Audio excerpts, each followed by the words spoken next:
ইমাম আহমদের ছেলের কিতাব, যেহেতু লেখা আছে ইমাম আহমদের ছেলে আব্দুল্লাহর কিতাব, ইমাম আহমদের নাম যেহেতু আছে, আমার ওই সকল ভাইরা এই ইমাম আহমদের নাম দেখেই তারা চট করে লাফ দিয়ে উঠে বলে ফেলেন যে ইমাম আহমদের কিতাবের ভিতরে তিনি নিজেই লিখেছেন।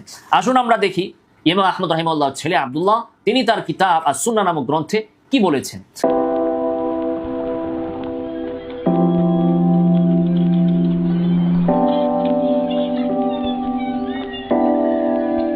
আলহামদুলিল্লাহ ওয়াসসালাতু ওয়াসসালামু আলা রাসূলিল্লাহ আম্মা বা'দ। আমাদের সমাজের তথাকথিত সালাফি আহলে হাদিস ভাইরা তারা ইমাম আবু হানিফা রাহিমাহুল্লাহর বিরুদ্ধে বিভিন্নভাবে বিভিন্ন আঙ্গিকে অপপ্রচার করে থাকেন। তার মধ্য থেকে একটি হচ্ছে যে তারা বলেন ইমাম আহমদ ইবনে হাম্বল রাহিমাহুল্লাহ তিনি নাকি বলেছেন যে আবু হানিফা রাহিমাহুল্লাহর বিরুদ্ধে এবং হানাফি মাযহাবের লোকজনের বিরুদ্ধে কেউ যদি বিদ্বেষ পোষণ করে তাহলে সে আল্লাহ সুবহানাহু ওয়া তাআলার কাছে সওয়াব পাবে। নাউযু বিল্লাহি মিন যালিক।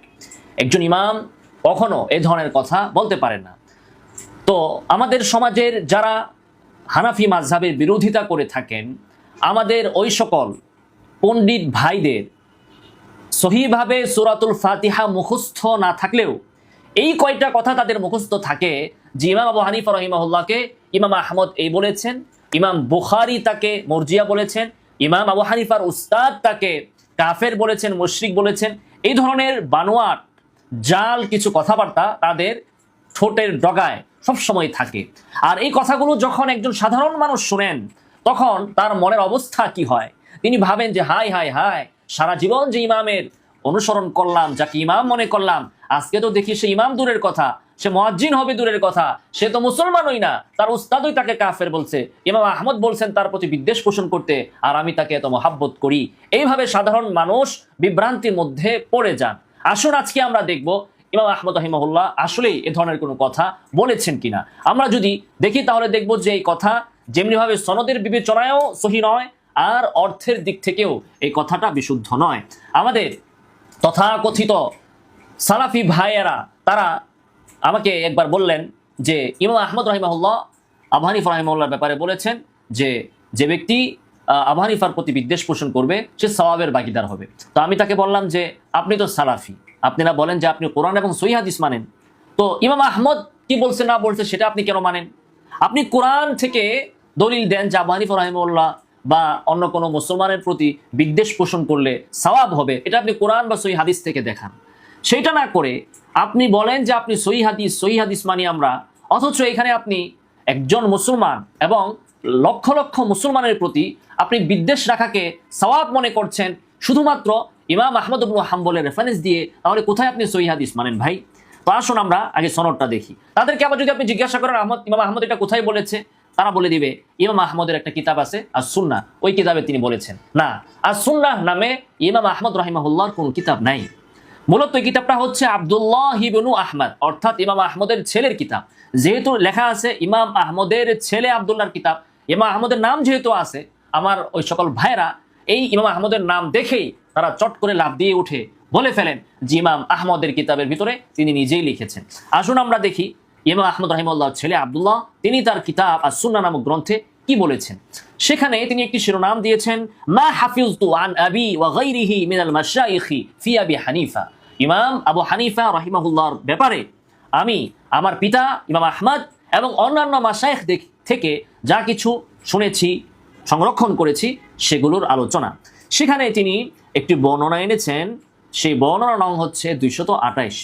এখানে তিনি বলেন ওয়া উখবিরতু আন ইসহাক ইবনে মানসুর আল কাউসাজি, যে আমাকে সংবাদ দেওয়া হয়েছে, আমার কাছে বর্ণনা করা হয়েছে। বর্ণনাকারী কে, সংবাদদাতা কে, এটা এখানে উল্লেখ নাই। এখন আপনারাই বলেন, যারা আল্লাহ রাসূল সাল্লাল্লাহু আলাইহি ওয়াসাল্লামের হাদিসের ব্যাপারে সহিহ হাদিস সনদ করে, তারা ইমাম আহমদ রাহিমাহুল্লাহর বক্তব্যের ক্ষেত্রে কেন সনদ তালাশ করলো না? কেন তারা এই কথা সনদবিহীন বলে বেড়ায় যে ইমাম আহমদের ছেলে বলছেন আমার কাছে একজন বর্ণনা করেছেন, বর্ণনাকারী কে এখানে উল্লেখ নাই।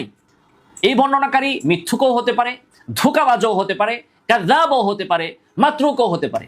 কে সে এটা এখানে উল্লেখ নাই। তাহলে এই ধরনের একটি বর্ণনাকে ইমাম আবু হানিফার মতো একজন ব্যক্তির বিরুদ্ধে এবং পুরা হানাফি মাযহাবের বিরুদ্ধে এরা অবলীলা এরা চালিয়ে দিচ্ছে। এবার বুঝুন এদের ভিতরে কতটা ইনসাফ আছে, কতটা বিদ্বেষ আছে।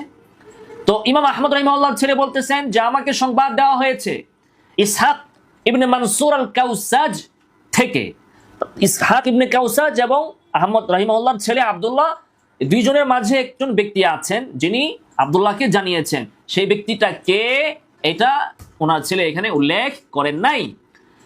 তো কাউসাজ উনি বলেছেন কুলতু লি আহমদ ইবনে হাম্বালিন, আমি ইমাম আহমদ ইবনে হাম্বলকে বললাম ইউজারুর রাজুলু আলা বুগজি আবি হানিফাতা ওয়া আসহাবিহি, আমি ওনাকে জিজ্ঞাসা করলাম যে কোনো ব্যক্তি যদি ইমাম আবু হানিফা এবং তার সঙ্গী, তার শিষ্য, তার ভক্তদের বিরুদ্ধে বিদ্বেষ পোষণ করে তাহলে কি সে সওয়াব পাবে? কত বড় মারাত্মক কথা! ইমাম আহমদ রাহিমাহুল্লাহ নাকি বলেছেন ই আল্লাহ, অবশ্যই ইমাম আবু হানিফা এবং তার শাগরেদদের বিরুদ্ধে কেউ বিদ্বেষ পোষণ করলে অবশ্যই সে সওয়াব পাবে। আল্লাহর কসম করে ইমাম আহমদ রাহিমাহুল্লাহ নাকি বলেছেন। নাউজুবিল্লাহি মিন যালিক। আমরা এখানে সনদের হাল তো দেখলামই যে এখানে সনদের কোনো ঠিক ঠিকানা নাই, মাঝখানে একজন ব্যক্তি হযফ হয়ে গেছে। দ্বিতীয়ত, যদি আমরা কোরআন এবং সুন্নাহর আলোকে এটাকে বিশ্লেষণ করি তাহলে আমরা দেখব যে কোরআন এবং সুন্নাহ আমাদেরকে কি আদেশ করেছে। একজন মুসলমানের প্রতি, চাই সে আবু হানিফার মতো ইমাম না হোক, সাধারণ একজন মুসলমানের প্রতিও বিদ্বেষ রাখার কোনো সুযোগ ইসলামের ভিতরে নাই। সেখানে আবু হানিফা রাহিমাহুল্লাহর মতো এত বড় একজন ইমাম, তার ব্যাপারে বিদ্বেষ পোষণ করা এবং তার সকল শাগরেদ, তার সকল অনুসারীর বিরুদ্ধে বিদ্বেষ পোষণ করা পাইকারি দরে, এটা কিভাবে বৈধ হতে পারে? আর ইমাম আহমদ রাহিমাহুল্লাহ এই ধরনের বক্তব্যই বা কিভাবে দিতে পারেন? তথাপি আমাদের সালাফি ভাইরা এগুলো বলে বেড়াবেন, কারণ এখানে সনদের ভেতরে মাঝখানে বর্ণনাকারী উধাও হয়ে গেলেও কোনো সমস্যা নাই, যেহেতু এটা ইমাম আবু হানিফার বিরুদ্ধে গেছে, যেহেতু এখানে আবু হানিফার সমালোচনা আছে, অতএব এই বক্তব্য সনদ সহি হোক আর না হোক, মতন সহি হোক বা না হোক, তাতে কোনো সমস্যা নাই, এই বক্তব্য চালিয়ে দিতে হবে। এবার দেখুন ইমাম আহমদ রাহিমাহুল্লাহর মাসআলাগুলো নিয়ে একটি কিতাব আছে, আল মাসাইল আল্লাতী হালাফা আলাইহা আহমদ ইবনে হাম্বল, অর্থাৎ যে সকল মাসআলার ব্যাপারে ইমাম আহমদ রাহিমাহুল্লাহ শপথ করে বলেছেন, ওই সকল মাসআলাগুলোকে একত্রিত করে একটি কিতাব আছে। ওই কিতাবের নাম হচ্ছে আল মাসাইল আল্লাতী হালাফা আলাইহা আহমদ ইবনে হাম্বল। যেহেতু ইমাম আহমদ ইবনে হাম্বল এখানে বলেছেন ই ওয়াল্লাহ, আল্লাহর শপথ করে বলছি, অতএব এটা তো শপথ করে তিনি এই মাসলাটা দিয়েছেন। তো ওই কিতাবের মধ্যে 6 নম্বর মাসআলায় এই মাসলাটি এসেছে। দেখুন সেখানে কি আছে। তাহলে যেমনি ভাবে এখানে সনদের ভেতরে সমস্যা, তেমনি ভাবে মতনের ভেতরেও এখানে সমস্যা আছে।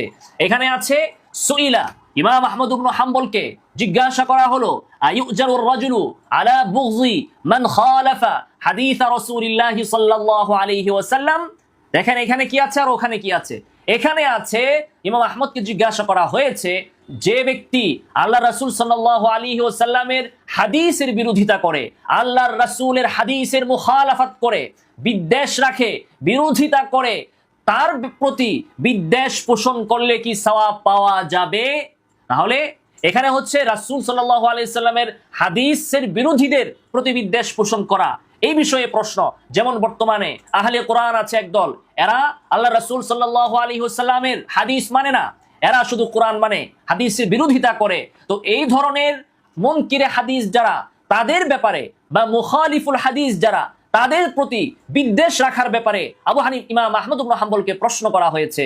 সেখানে তিনি বলেছেন ই ওয়াল্লাহি, অবশ্যই আল্লাহর কসম। তাহলে দেখেন বক্তব্য ইমাম আহমদ কি দিয়েছেন, আর সেখানে হাদিস বিরোধী এই জায়গায় লাগিয়ে দিয়েছে আবু হানিফা এবং তার সঙ্গী।